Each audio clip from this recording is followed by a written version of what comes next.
Hey, what's up, YouTube? This is EV Comics. And oh boy, Superman. I watched it. Little known fact about me, I'm a huge Superman fan. I've always been a Superman guy over Batman, though I do love Batman. As a kid, I used to fake hate Batman because Dad liked Batman, and I was a Superman fan. And, you know, Superman and Batman fans had the rivalry. That's why they made a movie about it, which was great, right? Anyway, let's talk about Superman 2025. Forgive me, I'm filming late at night, or not late at night, it's 9 o'clock, but later than I normally film, so I don't have a really good lighting setup or anything like that, because I rarely record nowadays. But, I just gotta say, spoilers ahead. I'm going to be talking about every single aspect of this movie, so if you care about spoilers, do not watch this video. Well, do watch this video, but watch the movie first, and then come back here.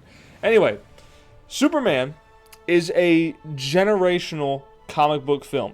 And what I mean by that is, in a similar vein to X-Men 2000, Spider-Man 2002, and Iron Man 2008, Superman 2025 is the start of something truly great. Now, I know that not all the X-Men movies are good. I've actually been marathoning the X-Men movies because I just skipped them for some reason growing up.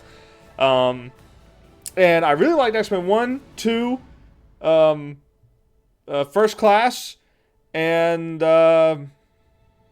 that's about it. But there's other movies in there that I'm sure people like. But what I'm going to say is that unlike these films that I just mentioned, that they left certain aspects out and went for a more grounded take on the comics they were based on, right? Superman, however, is unapologetically a comic book film. What I mean by that is it is not afraid to do the crazy and wacky things. Stick with me, because I'm going to be talking about every single aspect of this film that I loved, which is a lot. Basically the whole movie with little nitpicks here and there.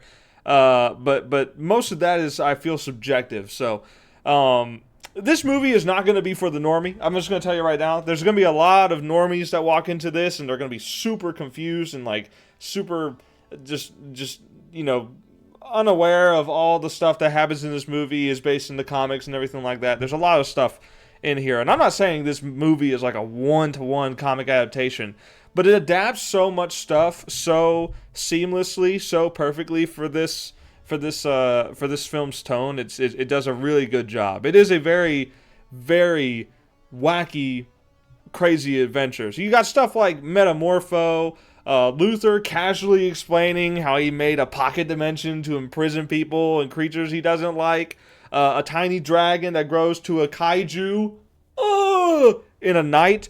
And then, you know, Guy Gardner creating oven mitts over the kaiju's hands whenever it's reaching. And just, you know, Krypto, the super dog, exists in this movie. You know, just the existence of Krypto, especially in that first trailer, told me everything I needed to know about this movie. It is not going to be like Man of Steel, which I'll talk about later. Don't click off just yet, Man of Steel enthusiast. Hold on, I have some good things to say about the movie. But the you know, it's not afraid to be colorful and funny and goofy. It knows when to be serious, and when it's serious, it does a really good job of it. I really love the serious character moments in this film. And Metropolis at this point just seems to be used to all the insanity going on. I mean, they're taking selfies and stuff like that, and and not running away from the giant kaiju monster as much as they should. They're sticking around to take photos. And that to me tells me that this is a world 3 years into Superman's career, which, by the way, the opening, yes, it is like an opening crawl for Star Wars, which is like, you know, telling instead of showing. Yes, it is that. But the way they do the 300 centuries, the 30 years, the 3 years, or 3 decades, 3 years, 3 days, 3 hours, 3 minutes. Oh man, I thought that was very creative. I thought that was, if you're gonna do a text crawl type of opening for your movie, do something creative like that, where you're playing with the numbers. Which you know, automatically tells us that this Superman is 30 years old as well, which is, I think, a little bit younger than he's typically depicted in previous stuff. Well, I'm not entirely sure how old Christopher Reeve's Superman was supposed to be, or Henry Cavill's Superman. I'm not sure how old they were supposed to be, but 30 to me seems a little bit younger. Not as young as he is in My Adventures with Superman, but it's definitely younger for Superman. I feel, but it's just it's giving, going back to the Metropolis, so giving screen time to the citizens, like having Superman actually save them and care about them, especially in that one scene where Luthor kills a guy that just doesn't even know Superman. Superman doesn't even know him, but he's just, he saved him, or he helped Superman get out of the crater so he could get back to going where he needed to go. Just that right there makes Metropolis matter, makes the final battle actually mean something. There's a video released by Overly Sarcastic Productions, which talked about superheroes in empty worlds, and I clicked on the video expecting it to be like, Spider-Man and that post-apocalyptic what-if comic or whatever it is. But no, it's actually referring to a very big problem in a lot of the Marvel Cinematic Universe stuff, where the world they're fighting for does not feel lived in. It doesn't feel like it's actually a real world. It feels like it's just there just to be there, so they would have something to fight for. And there's, in the first Avengers movie, there was this blonde woman who was running away, and she has like quite a few cutaway scenes to her, but there were even more in the original cut of the movie that I've heard. And taking those away makes you forget what they're fighting for, right? And this movie has lots of moments with regular people in Metropolis, including at the Daily Planet, and it shows that there are people in the city that matter. There are people who have lives, who are just normal, everyday people that don't want to fall into a dimensional rift opening up in the city. It gives you something to see that's what Superman is fighting for, right? Which is the most important thing. And most importantly, the film displays, in my opinion, the best on-screen depictions of Superman, Lois, and Luthor since Superman the Animated Series. Now, that's going to open up some debate, I'm sure. And I would love to have cordial debate in the comments. But I feel like this is the best depictions of all three of these characters, and here's why. Man of Steel has a lot of good things about it. I love the action. I love the fight scenes. I love Zod. Zod is really well written. I like him. But it doesn't do Superman justice.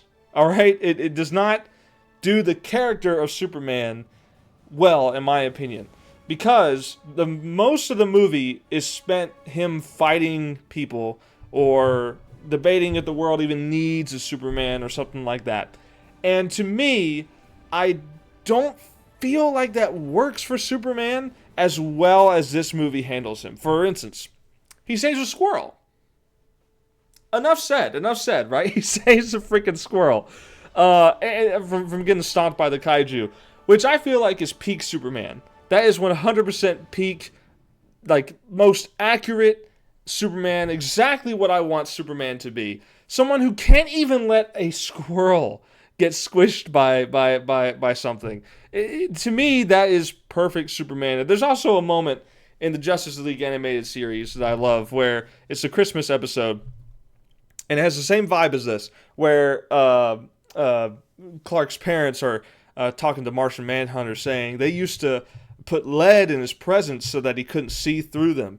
And then Superman says, Santa put lead in the presents, implying that this man, who's like 30 years old maybe at this point, still believes in Santa Claus. Which sounds ridiculous, but when you think about it, it is the perfect way to show that Superman is so, one, like, naive a little bit, but also like so believing in like the goodness of people that he would still believe that Superman exists. And not Superman, excuse me, Santa Claus exists. And why wouldn't he? Why wouldn't he believe Santa Claus exists? He can fly around the world in seconds. Why can't Santa Claus do this? So it's, you know, he lives in Antarctica. Santa Claus lives in the North Pole. What's so crazy about that to him, right? So I love that little part, and I feel like him saving the squirrel is exactly the same vibe to this. To me, this is like a perfect example of what I want Superman to be. A hopeful, ideal, like, example of kindness, of selflessness, right? And this guy's not weak at all. I remember there was some talk about this Superman not being as strong or as invincible as Superman is depicted in some of the comics. I have no problem with that. In fact, I'm in favor of making Superman a little bit weaker because I think it allows you to put him in more situations that are believably a threat to him. You know, because you make him too strong, the plot holes are always going to be there. Like, oh, why didn't he just do this? Or really, that hurt him? That seriously hurt him? That kind of thing, right? And to, you know, as much as I love the Justice League animated series, that was a big hurdle with that show was, you know, you have these characters that are so powerful, especially Superman. How do you make fights and episode plots, you know, how do you make them exist when Superman is around? Like, how do you realistically tell a story where villains who are trying to, like, you know, fight Superman that aren't even near the same power level as him do it? And most of the time they just have him get knocked out or something, like, you know, just distracts him or something so the rest of them can fight. And what happens in that show is a lot of times you don't get to see Superman in a lot of the action unless you need someone to finish off the bad guy. And you know, that's something that I think is I'm totally in favor of making Superman a little bit weaker than he normally is for that reason. But you know, it's not just the fact that he's super strong and stuff. How is he as Clark Kent, or rather, how is he with Lois? And this is why I think Lois is part of the reason why I think Lois is a perfect casting and really well done here. The argument scene in the apartment where where, you know, he is, you know, obviously very emotionally driven. He's a very emotional person. He's 100% right in saying that he's like doing the right thing. He's 100% sure that he's doing the right thing, I should say, by stopping the Bavarian army from invading the other country that I forgot the name of. I'm sorry. And then Lois balances this. She counters this with logic. She counters this with how the rest of the world may see this, or how the American government may see this. And he obviously doesn't like thinking that way. He obviously knows, like, he's like, I know what's right. I'm going to do the right thing every time. But she reminds him that it's not just his opinion. It's not just his thoughts that you know, determine, you know, what is the right thing to do in some cases. Sometimes he can fall right into a trap, and in this movie he does. He falls into that trap, and Lois basically has to save him. The entire movie she is active. She's not a side character at all. She is constantly being involved with the main story. Not in a superhero actiony way, or not in like a strong independent woman, I'm gonna beat up guys twice my size type of way that, you know, Birds of Prey sort of did. This is like this has her doing her best, like, journalism and behind the scenes action ever. Like, in any movie I think Lois Lane has ever been in. I'm serious. I think this might be the best way to have a side character who does not have any special powers or anything, to include a side character like that. I think this might be the best example of how to do that, because she, at no point is she boring, at no point is her scenes like, you know, very, you know, just monotonous, or you know, I'm waiting for them to end so I can get to the other stuff. I am interested the entire way through the film, including on the scenes with Lois, even just at the Daily Planet. Talking with Jimmy Olsen or Mr. White and all that kind of stuff. But yeah, Mr. White, we gotta cook. Anyway, I'm sorry. And then moving on, Lex Luthor. Number one biggest hater in all of cinema. I mean that. There is not a single villain in the history of villains that hates the main character as much as this Luthor in particular does. It is one of like the most intense hatreds I have ever seen a villain have. And it's a fun type of hatred where it's like it's so over the top, but it's also like done in a way that you can understand it. He admits that he is like a very jealous person. He is a very envious person. He knows what those types of characters in history have met, what kind of fate they've met in the past. And he doesn't even care. Like, he's just like, at least they did something. I'm doing something by killing Superman. I'm doing something by proving that you are not superior to us or something like that. And it's so well acted. What's his name? Nicholas Hoult. He does such a phenomenal job. Like he was good. He was pretty good as young Beast in X-Men, Days of Future Past and First Class. I thought he did a pretty good Beast. But man, he was born to play Luthor. I have to say it. He was born to play Luthor. This guy, so much better than the Batman v Superman Luthor. God, what a terrible take on the character. I can't even really blame the actor all that much. It was the casting director and the writers fault for for getting this guy to play Luthor. I mean, he's just doing a job. Just awful Luthor. Terrible casting. But man, I mean, it's just let me just recap Luthor's plan in this movie. Okay, let me just recap it, right? Luthor scavenges battle scenes to collect Superman DNA to clone him, studies his fights to make a list of hundreds of counterattacks to make that clone do, creates the Engineer, an army of jetpack soldiers, makes a pocket dimension, casually just brushes that by, orchestrates the Moravian War by funding them with weapons and stuff like that to make half the country that they conquer into Luthoria, smears Superman's name in the public eye, and tears a freaking chasm in reality that nearly destroys all of Metropolis just to kill Superman. It is unknown levels of hatred and pettiness that this Luthor has for Superman. It is so good, and he gets creative. There's some creative things done in this movie to show how you can kill Superman beyond just kryptonite. Because yes, kryptonite is in this movie. He makes the Metamorpho created whenever he's keeping him in prison. And they really, I think they actually make kryptonite even more effective against him here. Because, he's not fighting through it. He's not picking up a planet or an island of kryptonite and tossing it into the sun or whatever like he did in Superman 06. Look, I grew up with that movie, so I have a soft spot for it. But that movie was not good. And he's not, flying with a kryptonite spear and stabbing it into man, I forgot his name. What's the guy's name? Doomsday. None of that. He is crippled. He is like he looks awful. He can't even heal much at all. It takes him a day to recover from it. And the fact that in the prison that there was no sunlight, so he couldn't recharge even after the kryptonite was removed. He still couldn't recharge himself. And the other thing, and this is the most disturbing thing, the Engineer fills his lungs with nanites to choke him.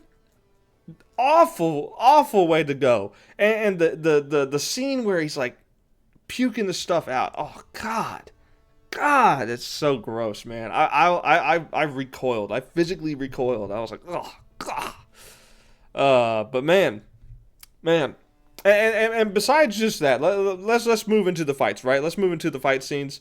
The Justice Gang, not what they're called, versus the Kaiju, the Crypto versus the Engineer, Lex Luthor aura farming, walking in, taking off the shades, the saw blades are going past his face, he's not even flinching. It's absolutely insane. Mr. Terrific versus Luther's goons, while all from Lois's perspective in this shield around her, watching him just effortlessly just send out these drones this way, that way, that way, and just in a constant spin of the camera as well. Phenomenally directed, by the way. All of these fight scenes are phenomenally directed. The action is great. Really good stuff. And then the final battle was Superman and Krypto versus Ultraman and Engineer. One thing I really, at first I wasn't too sure about it. I was like, this is kind of weird acting. But now I kind of don't think it's a weird acting choice. I think the Engineer always sounds like she's in pain because she is. She always, every line that actress, I don't know her name, but every line that she says is like, she's always seems like she's been stabbed and she's talking through the pain. Like, I found his fortress. He's getting away. Like, it sounds like she does not want to exist. And she's being forced to exist. And that's an interesting thing. She doesn't die in this movie, so she could easily come back. Ultraman, is he Bizarro? I think he might be Bizarro. I mean, he's a clone of Superman, which, you know, is basically what he is in the 90s animated series. I know there's a couple of different origin stories for Bizarro throughout the comics, but that's just the one that I latch on to, comparing it to this movie, right? He might be Bizarro. He might not be. He gets sucked into a black hole, which makes me think that he might be dead, but DC, you know, characters aren't often dead forever. Just ask Superman. But I mean, if he comes back as Bizarro, like he's more pale, he looks a little messed up, like he speaks kind of stupid because the you know, Lex said that the clone was stupid. So to me, I think it's very possible that might actually be Bizarro and he may come back.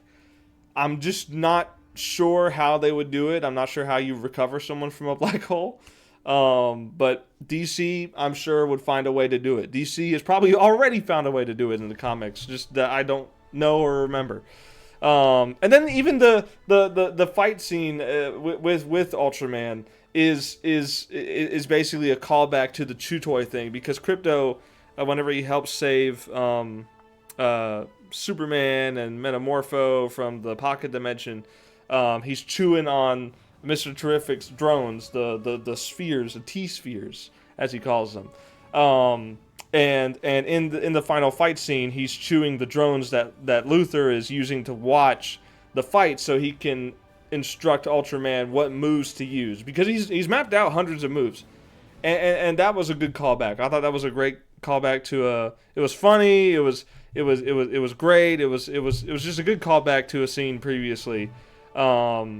And Krypto is used surprisingly very well in this movie. Surprisingly very well. Of course, he doesn't get any character development because he's a dog. And he acts like a dog. I would say he actually acts like a dog. There's never a moment where I looked at this and I'm like, that's not very dog-like of him. No. He's just straight up a dog with Superman's powers. It's hilarious. But it doesn't come off as like cheap. It doesn't come off as like weak or anything narratively to have him help Superman in the final battle. It does not come off that way at all to me. It feels very earned after everything we've seen with Krypto.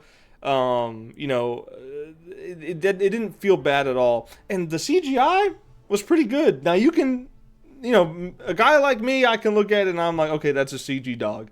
But if there are scenes where it's a real dog, kind of hard to tell, to be honest. But yeah, there's one more thing. Oh yeah, and then Superman, after the battle with Ultraman, fly swats all the soldiers going around him with the laser vision. Oh, it's so good. It looks so good. The camera movement in this movie is just phenomenal, man. And this movie honestly just takes one major drawback of live action adaptations that I have, and just ignores it. Like all the camera work, the color grading, and characters, they feel like they're ripped straight out of the comic books. There's no edgy, grim, dark tone to the story. There's no desaturation to make no colors at all pop. It's there's no shame in it being a comic book movie. There's absolutely no shame, and that was a big criticism of movies like Man of Steel and some other of the DCEU's category of films, which isn't too much, but that Batman v Superman, Wonder Woman, they all felt like they were ashamed to be comic book movies. They all felt like they couldn't have it be colorful. They couldn't have it be funny. It has to be like edgy and dark for it to be taken seriously. And Marvel didn't really do that. Marvel never went that path with the MCU. All their characters could have fights in the day. They could be colorful, right? To me, it just feels like DC previously was trying to be edgy, was trying to be more grounded, and I just don't think you can do that with some characters, especially not Superman. But the CGI was great throughout it. There wasn't any forced political agenda or anything like that. It doesn't tell you how to feel about the Baravian invasion of the other country. I still can't remember the name of it. But it's like you can be, so you could be a leftist, you could be a rightist, and look at this movie and you could look at Moravia as Russia invading Ukraine, or you could look at it as like Israel and Palestine, or however way you want to look at it. The movie doesn't tell you what it is, right? The movie does not tell you like this is Israel or this is Russia or whatever. It's not saying that, but it allows you to have the freedom to view it in either way. And I'm not going to get any more involved with that. But another thing that's nice to see, there's no major characters that have been race swapped, gender swapped, or hit with the gay beam. Everyone is their comic book selves. They look accurate. They act accurate. At least so far. Maybe that changes. I don't know. But I kind of forgot movies could be made like this, to be honest. Because even a movie that I love, The Batman 2022, fantastic movie. I can't wait for the sequel in 5 years whenever I'm in my 30s and everyone, and Robert Pattinson is like 50, still trying to play a young Bruce Wayne. But eventually the film will come out, I swear. But even The Batman 2022, as much as I love that movie, as much as I love, all the stuff they did with that, they cast Commissioner Gordon as a black guy. And I don't think the actor did a bad job for the script they wrote for the movie, for the setting of the movie, for the tone of it. I think he did a great job. But it's still distracting when I'm watching this movie as a Batman fan to see this guy as Commissioner Gordon when I clearly know that's not how he looks. Again, nothing against the actor. Nothing against him at all. But it is a distraction. It is a distraction for the core Batman fans of the audience, which makes up a significant portion.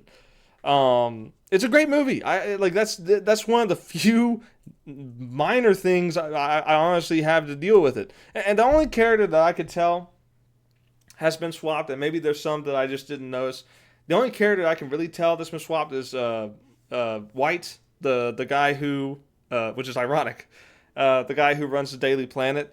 I think he's a white guy in the comics, and he's black in this movie. He's also black in My Adventures with Superman, but Jimmy Olsen is also black, and Lois Lane is Asian, I think, Korean or something.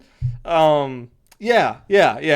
And My Adventures with Superman, honestly, isn't even a bad show. It's got some weird things in it, but it's for the most part, it's a pretty good show. But again, those things do distract the core audience of these movies, which is going to be the comic book fans. And that's the only one that I could see. That's the only one that I saw. But Jimmy Olsen was great in this. Jimmy Olsen, I was like, they're never going to make him white again after My Adventures with Superman. He's always going to be black now. And history will be rewritten. But no, they cast him as a white guy. And look, he is not that good looking. All the girls are swarming him in this movie, including Lex Luthor's girlfriend. He is not that good looking, okay? He's a fine fella, but he is not that good looking. And speaking of the girlfriend, what a plot twist. I just thought she was the ditzy girlfriend of Lex Luthor. That made me think of the 70s movie. the first one with Christopher Reeves. It made me think of that, and I was like, oh, she's that kind of blonde character, right? But no, she's taking the selfies of the war plans and the crimes and everything. She's taking selfies around the evidence. Genius. I never expected that at all. And when it was revealed, I was like, holy crap. She's not just an idiot. She is a ditzy blonde. Like, that is true. But she's not an idiot. She is being very particular with the selfies she takes and sends to Jimmy Olsen towards the end to really screw Luther. I mean, he's in jail for life. He really is in jail for life. But yeah, there's a few things I have for criticism, and one of those things is Jimmy Olsen is not that good looking. But maybe that's just me being jealous. I don't know. The Baravian president is a bit too jokey. He's a bit too much of a joke to me. It's not his job to be a threat, to be menacing, because he's not the main threat of the movie. He's simply just a necessity. There needs to be a president for Luther to work with. But I feel like I almost would have rather him been a generic bad guy with not much personality, just to make Luther shine a little bit more. Because as it is, he kind of just comes off as mostly a joke. He's talking about the secret harem and that Superman finds Baravian women to be most attractive, and he's doing like a saucy little zesty pose a little bit. And Luther hands him a donut, and he's like, "Oh, this is really good." Like he's just a little too much of a joke to me. That was basically one of the few nitpicks. Another one is, I can understand normies being lost on this movie, because I was even like questioning this part where Luther's just casually explaining how he created a pocket dimension and just puts people in prison here. It's like, really? This guy wouldn't just kill people? Like, this guy would just kill him? Like, he wouldn't just do that? That to me felt a little forced. A little forced to me, so that like there would be more people to save in the end. And I don't think that was necessary, because Metropolis is enough to save. And I felt like that was a little out of place. Now, I could see him keeping Metamorpho in here, keeping his baby son in there as well. I could totally see that. I don't have an issue with that aspect. But that part, and then also the monkeys that are making hate comments online, that's all they do, is they're programmed to just type hate comments on Twitter and stuff all day. Again, it elevates Luther's character to be so petty that he would go through the trouble of doing that. That's, of all things to use a pocket dimension for, that's what he's using it for. And it elevates that, but it just feels a little too much. It feels a little too much, at least for one film. Maybe, like, you could bring these aspects into a future film and I wouldn't think anything of it. But just it's a little too much for me. It's just a little too much. Just a hair. They would have just, like, toned that back a little bit. Maybe he's thinking, maybe he's, like, planning to use the pocket dimension for more things. But right now, all he's got is the prisons for Superman, Krypto, and Metamorpho, and other characters. Now, him putting his ex-girlfriend in here, perfectly fine. I think that is petty enough. I think that is enough pettiness that you don't need the monkeys making the manufactured rage bait and stuff like that. Like, just me talking about this right now makes me sound like I'm insane, but I promise you it's in the movie.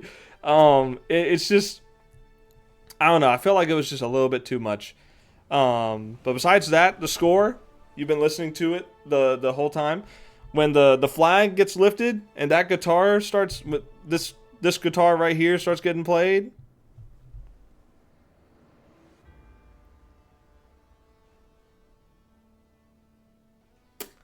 Perfect. Cinema. But for real, it's great. Watch it. I give it a 9 out of 10. Like I said, it is a very good movie. It's a very fun movie. It's one of those movies that reminds you that we can make good things. We can still make good things. We just gotta stop with all the forced political stuff. If you take that out and you just make it a little subtle, just a little bit of subtlety to look at the analogies that the movie puts into it, like the themes and stuff. Just put a little subtlety in your themes, and it makes the movie so much better. It makes it so much better in the long run. That's all it needed. And I think this movie did a great job with that. I think this movie did a great job with the plot, the character writing, the action. Oh, my Lord. And most of the jokes landed pretty well. I love freaking Guy Gardner. He was exactly what I thought he was going to be. Fantastically written character. I love him so much. He is such a jerk. Love it. Hawk Girl didn't really get to do too much, but I mean, she's cool. I can see her being a fun character to follow. I hope they do the other Green Lantern, John Stewart. I hope they do his and her romance like they did in Justice League Unlimited. That was one of the main draws for that show. That's one of the main things that people really love about it. Looking back on it, on that cartoon. But with all that being said, I mean, that's basically all I've got for this video. Thanks so much for watching. Go watch Superman. I can't recommend it enough. Such a fun time. And I can't wait for Supergirl now. I love the little scene at the end where Supergirl comes back, and it's clear that she has a very different outlook on life. Very different character from Superman. So I'm excited to see how they handle that. You know, I'm excited to see what they do with her character. But with all that being said, thanks so much for watching. Check out Little Miss Steel, my own superhero comic that I'm working on. You can read volumes 1, 2, and 3 right now by clicking the link in the description. And please give it a good review. You know, give me your thoughts. I would love it if you shared it with your friends. But enough about that. Thanks so much for watching. Until next time, peace out.